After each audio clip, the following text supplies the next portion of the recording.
ಕೊನೆಗೂ ನಾನು ಟೆಡಿ ಬೇರ್ ಜೊತೆ ಡ್ಯಾನ್ಸ್ ಆಡೇ ಬಿಟ್ಟೆ. ಹಾಯ್ ಎಲ್ಲರಿಗೂ ನಮಸ್ಕಾರ, ನಾನ್ ದಿಲಾನಿ. ಇವತ್ತು ಕ್ಲಾಸಸ್ ಇರ್ಲಿಲ್ಲ, ಬಟ್ ಕಾಲೇಜ್ ಹತ್ರ ಹೋಗ್ಬೇಕಾಗಿತ್ತು, ಸೊ ರೆಡಿಯಾಗಿ ಹೊರಟೆ. ಕೆಲವೊಬ್ರು ಶೋಕಿಗೆ ಅಂತ ಮಾಸ್ಕ್ ಹಾಕೊಂಡ್ರೆ, ಇನ್ನ ನಮ್ಮಂತವ್ರು ಡಸ್ಟ್ ಅಲರ್ಜಿಯಿಂದ ಅಚಿ ಅಚಿ ಅಚಿ ಅಂದಿ ಸತ್ ಹೋಗ್ಬಾರ್ದು ಅಂತ ಹಾಕೊಂತೀವಿ. ಕಾಲೇಜ್ ಹತ್ರ ಬಂದು ಒಂದ್ 2 ಸ್ಟೆಪ್ ಪ್ರಾಕ್ಟೀಸ್ ಮಾಡ್ಕೊಂಡು ಡ್ಯಾನ್ಸ್ ಆಡೇ ಬಿಡೋಣ ಅಂತ ಸ್ಟಾರ್ಟ್ ಮಾಡಿದ್ವಿ.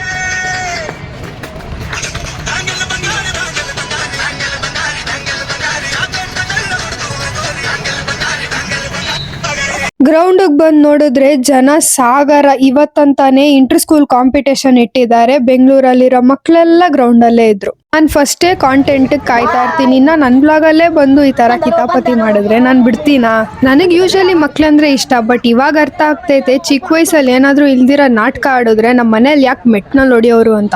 ಪಬ್ಲಿಕ್ ಪ್ಲೇಸ್ ಅಂದ್ಮೇಲೆ ಜನ ಇದ್ದೇ ಇರ್ತಾರೆ. ಅದು ಈ ತರ ಆಡೋರು ಬೇಜಾನ್ ಜನ ಇರ್ತಾರೆ. ನಮ್ ಫ್ರೆಂಡು 3 ಅವರ್ ಬೇಕಿದ್ರು ನಿಂತ್ಕೊಂಡು ವಿಡಿಯೋ ಮಾಡ್ಬಿಡ್ತಾಳೆ. ಬಟ್ ಅವತ್ತಂತ ಅವಳಿಗೆ ಸಾಕಾಗ್ಬಿಟ್ಟಿತ್ತು ಅವ್ರು ಕಿರ್ಚಾಡ್ತಾ ಇದಕ್ಕೆ. ಚಿಕ್ಕ ವಯಸ್ಸು ಬಿಸಿ ರಕ್ತ, ಅದಕ್ಕೆ ಎಲ್ಲ ಕಡೆ ಮಿಡಲ್ ಫಿಂಗರ್ ತೋರಿಸ್ಕೊಂಡು ಓಡಾಡಿದ ತಕ್ಷಣ ನಾನೇ ದೊಡ್ಡ ಗಂಡಸು ಅಂತ ಅನ್ಸುತ್ತೆ. ಬಟ್ ಇಲ್ಲ, ಅಕ್ಕ ಹೇಳೋ ಮಾತು ಕೇಳಿ, ಚಪ್ಪರ್ಗಳು ಮಾತ್ರ ಅಂತ ಶೋಕಿ ಮಾಡೋದು. ನೀವೆಲ್ಲ ಒಳ್ಳೆ ಹುಡುಗರಲ್ಲ, ಕಾಲರ್ ಎತ್ಕೊಂಡು ಗತ್ತಾಗಿ ಓಡಾಡಿ ಈ ಕೆಲ್ಸಗಳು ಮಾಡ್ಬೇಡಿ. ಪ್ಯಾಷನ್ ಡ್ರೀಮ್ ಅನ್ಕೊಂಡು ಆ ಕಾಸ್ಟ್ಯೂಮ್ ಒಳಗಡೆ ಈ ಬಿಸಿಲಲ್ಲಿ ಅವ್ರೆಷ್ಟು ಕಷ್ಟ ಬೀಳ್ತಾರಂತ ಅವ್ರಿಗಷ್ಟೇ ಗೊತ್ತಿರುತ್ತೆ. ಎಷ್ಟೇ ಕರಿಯರು, ಎಜುಕೇಶನ್, ದುಡ್ಡು ಮುಖ್ಯ ಇದ್ರು ಅವ್ರವ್ರ ಡ್ರೀಮ್ ಕಡೆ ಅವ್ರ ಮನ್ಸು ಎಳ್ದೇ ಎಳಿಯುತ್ತೆ. ಫೈನಾನ್ಷಿಯಲ್ ಸಪೋರ್ಟ್ ಒಂದಿಲ್ದಿರ ಡ್ರೀಮ್ ಅಚೀವ್ ಮಾಡಕ್ ಆಗ್ತಾ ಇಲ್ಲ ಅಂತ ಗೊತ್ತಾದಾಗ ಸಿಕ್ಕಾಪಟ್ಟೆ ಬೇಜಾರಾಗುತ್ತೆ.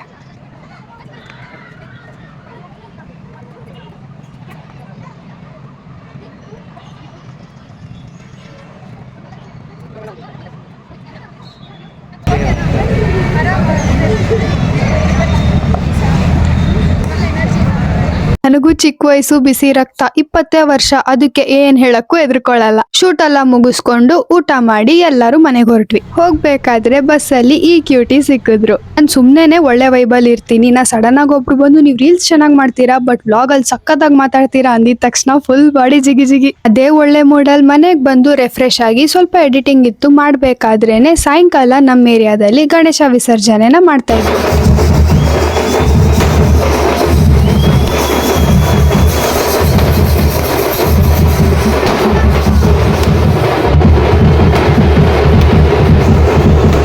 ಅಷ್ಟೇ, ದೇವ್ರ ದರ್ಶನ ಮುಗಿಸ್ಕೊಂಡು ಒಬ್ಬೊಬ್ರು ಒಂದೊಂದ್ ತರ ಕುಣಿತಾ ಇದ್ರು. ಅದನ್ನೆಲ್ಲ ನೋಡಿ ಅವ್ರು ಕೊಟ್ಟಿರೋ ಪ್ರಸಾದನ ಹೊಟ್ಟೆ ತುಂಬ ತಿಂದು ಮನೆಗೆ ಬಂದು ಮಲ್ಕೊಂಡೆ.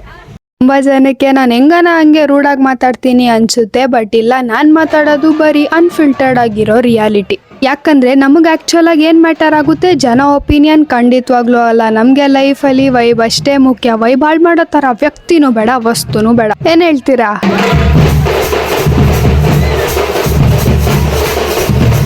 ನಿಮಗೂ ಇದೇ ತರ ಅನ್ಫಿಲ್ಟರ್ಡ್ ರಿಯಾಲಿಟಿ ಚೆಕ್ ಕೊಡೋ ಕಾಂಟೆಂಟ್ ಇಷ್ಟ ಇದ್ರೆ ಮಾತ್ರ ನನ್ನ ಯೂಟ್ಯೂಬ್ ಚಾನಲ್ಗೆ ಸಬ್ಸ್ಕ್ರೈಬ್ ಆಗಿ ನನ್ನ ಇನ್ಸ್ಟಾ ಪೇಜ್ನ ಫಾಲೋ ಮಾಡ್ಕೊಳ್ಳಿ. ನಾನು ಹಾಕೋ ಡೈಲಿ ವ್ಲಾಗ್ ನೀವು ಮಿಸ್ ಮಾಡಬಾರ್ದಂದ್ರೆ ನೋಟಿಫಿಕೇಶನ್ ಆನ್ ಮಾಡ್ಕೊಂಡು ಇದೇ ತರ ಪ್ರೀತಿ ತೋರಿಸ್ತಾ ಇರ್ರಿ.